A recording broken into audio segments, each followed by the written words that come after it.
A finals del mes d'agost de 1911, al Teatre Arnau de Barcelona s'hi feien unes obres de remodelació. Els diaris no paraven d'insertar, dia sí i altre també, grans anuncis fent ressò d'aquestes reformes. Arnau, próxima apertura, completamente reformado. Així comença una de les històries del Gordito.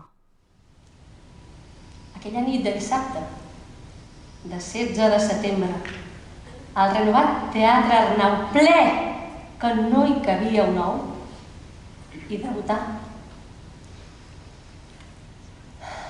la perfecció del couplet. La noia es feia dir Raquel Meller.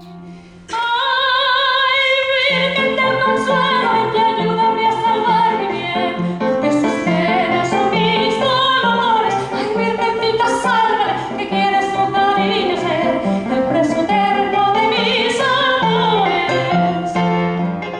No era gens habitual al voltant de 1920 que una dona fos una compositora de couplets. Aleshores, la dona només podia ser un gerro decoratiu, un escarràs amb mainada incorporada o un objecte de desig.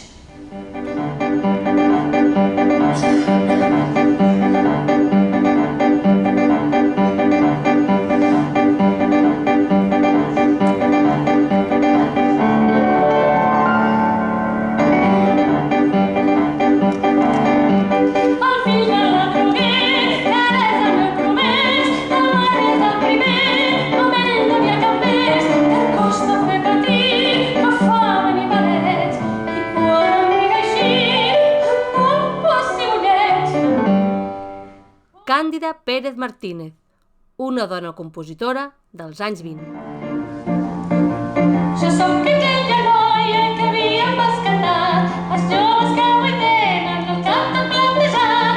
Jo sóc la Marieta que anava amb el soldat, d'aquell que anaven cobles les dones del veïnat. La més mortificant cançó que em varen fer va ser la que no dura sentíem al carrer. La coupletista té un doble objectiu.